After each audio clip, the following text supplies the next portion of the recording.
All right, folks, we have another Health Haven podcast, and today we have National Academy of Sports Medicine, Director of Product Development and Master Instructor, Mike Fantigrassi. Mike, how's it going?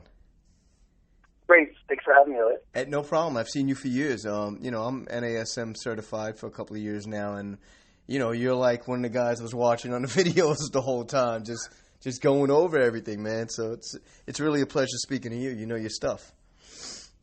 Thank you. I appreciate that. Not a problem, man. So I know you started off at working at Gold's Gym and working in GNC early on. Yep. Can you tell us a little bit about that, like early on? How'd you start out? Yeah, absolutely. So I went to Florida State University, and when I was in college, I wasn't really sure what I wanted to do from a career standpoint. I was thinking pre-med, and then I kind of switched to chiropractic, and I really wanted to go that route. But my passion was really nutrition and fitness. So I studied and I got my degree in food nutrition. I worked at the gym that was on campus there at Florida State as a fitness instructor, and I learned a lot.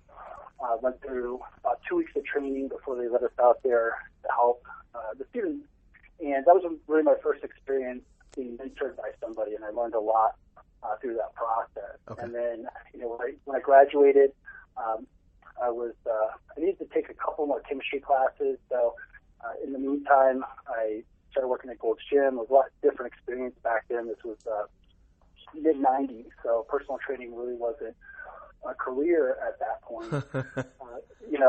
A lot of people that were bigger and stronger than me, especially in the Gold's Gym. And then I actually went to sales for a little bit, a place called Q Sports Club. They didn't open, so I did pre-sale, and then after that, I started working at GNC while I was taking some classes, and then I was accepted to chiropractic college. Okay.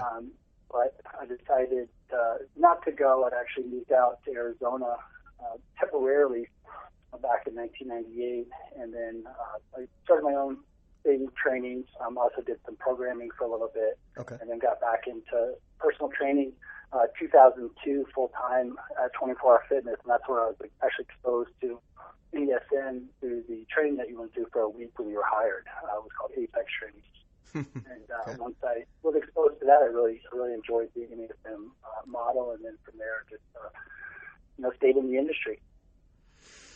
Now, you said something. You said personal training wasn't how it is now, right? So could you contrast how you saw it growing up, in your early stages, and how do you view it now? What's your perception of like the personal trainer now, 2018? Yeah.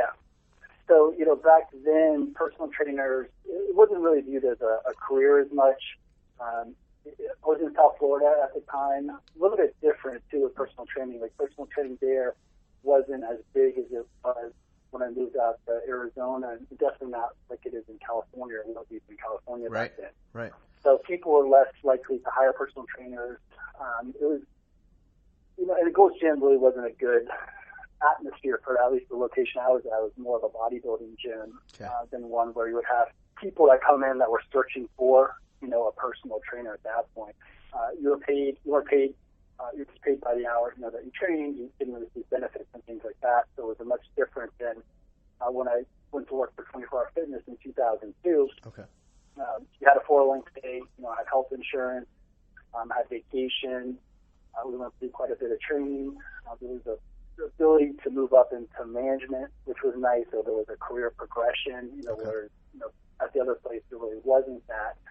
So it really opened my eyes to, just thinking about, hey, this could be a career for me. Being a personal trainer, because I was just enjoying it so much and making the money that I wanted to make doing it as well. Excellent. Now, all that experience, right, did that give you, actually, as Director of Product Development, where did you get the experience for things like being responsible for NASM's growth objectives, like revenue, profitability, market share, customer satisfaction, ultimately ROI for the company? Where did you get those key skills? Well, I developed them working here at NASM, a lot of them. Although I did learn a lot of one thing I think we don't give enough credit to personal trainers is just how you have to be good at a lot of different things to be successful as a personal trainer. You have to know your exercise science. You have to be able to program. You have to be able to connect with people. and you have to run your own business. Now, those skills translate well to the business world. When I started at NASM, I was hired on first as a master instructor to teach the workshops to people who maybe were already certified or going through their certification. And then shortly after that, I was offered a full-time position doing education support. And then I was promoted pretty quickly after that to a manager and then a director in 2013. And so from there, I just learned a lot from my peers at the company. I've gone through quite a few different types of training. One of the things that they sent all of us to last year was called pragmatic marketing. So you learn about how to listen to your customers, how to do market research, how to ensure that you're building products the right way. And that's really where we're kind of focused now going forward. I moved into this role late last year. Okay. So I'm working on a lot of our foundational stuff right now that will allow us to continue to evolve our products and also make sure we're listening to our customers. That's one thing that we're really focusing on going forward. Now, with the evolution of the whole market, the whole fitness industry, what changes have you seen in the actual customers, maybe from 10 years ago? What changes have you noticed? Yeah, great question. I would say from an end user standpoint, there's a couple of different factors. I would say maybe 10 years ago, there was good information available to people, and also you had your certification information. There were some good books. It was just kind of emerging, YouTube and the internet and things, well, not the internet, but YouTube and blogs and things like that. So I feel that trainers had a little bit less information, but it was probably a little bit higher quality information. Right. I would say now there's more information, good and bad.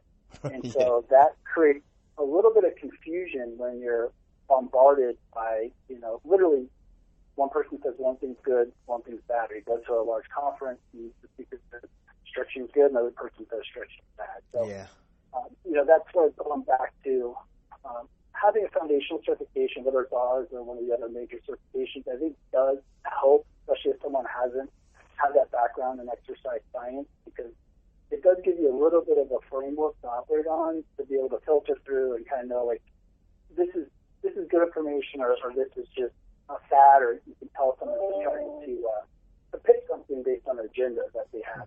For instance, someone says, like, all or nothing, black or white. Right. It's usually kind of a sign that they're not looking at the big picture with things. I couldn't agree with you more. There's almost an information overload going on right now. What would you say to a young person who has aspirations of being a trainer? What advice would you give them right now? Talk to people out there who are doing it. People that are successful as personal trainers. Watch trainers. Do research. Look at a primary certification. I think that we do a great job in ASM with having a good exercise science along with a training model, which is really important to utilize. Find someone to mentor you. That's probably the biggest thing. That's a little bit different now because there is a need for personal trainers, and there tends to be a high turnover in certain locations. People might be just looking to, or managers might be looking just to put someone in there on the floor, but they're not really developing that person. So if you can find someone who's successful to help you, to kind of teach you some stuff, always keep learning. With our certification, that's just the starting point for your education. The more that you keep learning from others, trying stuff out, self-experimentation. So before you do with your clients, test it on yourself, practice. That's just going to make you a better trainer. And then also brush up on the business side of it as well. Sometimes people are really good at the rapport building side, and maybe they're not as good at the exercise side. They kind of get around that, or vice versa. Maybe someone's really great at just learning the information. They're a phenomenal trainer, but they just can't connect with people. Right. And then they can't make the money that they want, for it. So time management, business skills, as you stay in the industry longer and longer, those things become more and more important to you as a personal trainer. Definitely. I always notice it's like a continuum, and it never ends. You got to be up on your finances. You got to be up on current trends. Physically, you got to be up on, your own training, your own nutrition. You have to look the part as well. there's a lot that goes into it. I couldn't agree more. Now, just pivoting a little bit, looking into the future, what's next for yourself as a brand, for you personally, and what projects are you working on with NASM? Yeah, so, me personally, I'm always trying to learn and grow. So I still continue to take classes and different types of specializations, certifications, whether it's stuff that we produce here at NASM or stuff that's out there. I'm actually going to FIBO tomorrow. So nice. I'm flying out to Germany for that. So that's a large conference. I get to connect and meet and learn from new people and pick up some new stuff and see what's going on globally. And then also just keep honing the business side of the skills. So again, another conference I went to 2 weeks ago was for e-learning. That was a brand new experience where learning from instructional designers on how to develop education for adults and what are some best practices with how to connect to people and deliver education. And, at NASM, that's really what we're looking to do with our content is deliver our content better than anybody else in our space, make the learning that we're doing very engaging, upping our production value of what we're doing with our courses. Right. And then also looking at some future trends as well, whether, technology here is not going away. I don't think it's going to replace fitness professionals because at the end of the day, people like to connect with other people in a live setting. But you could leverage technology to make your life a little bit easier, to maybe push workouts to clients to kind of like a hybrid training model, or maybe even if someone moves to a different state and they still want to work with you, doing some virtual or remote training like that. I was about to say, Mike, that virtual world is right upon us. That is the evolution. I think, in my eyes, I could just see it going there and staying there, really. That virtual world opens up a global platform for a lot of trainers, a lot of business. Yeah, absolutely. Yeah, couldn't agree more. Okay, Mike, before we get out of here, can you give everybody your social media handles and any websites, any links so they can follow you, find you? Yeah, so unfortunately I'm not a huge poster on social media, but I do have a Facebook. It's just NASM and then I think underscore and it's Mike Fantigrassi. And then I also have a separate one that's my personal one too, and I kind of accept people for both of those, and it's just Mike Fantigrassi on Facebook. Okay. I do have an Instagram account as well with my name, and then LinkedIn account too, and that one's probably more business focused if you just look at my name. Good thing about my last name, Fantigrassi, is that I'm pretty much the only one that has that name in the whole world. So if you just look at Fantigrassi, you're going to pull up me on that one. Dude, it's a distinct name for sure. Yeah. That's good though. In terms of locking that down online, that's good. That's a good thing. Yeah. All right, folks. Another Health Haven podcast. Lucky enough to have Director of Product Development, National Academy of Sports Medicine, Mike Fantigrassi. Mike, thanks a lot. Thanks, Elliot. Bye. All right.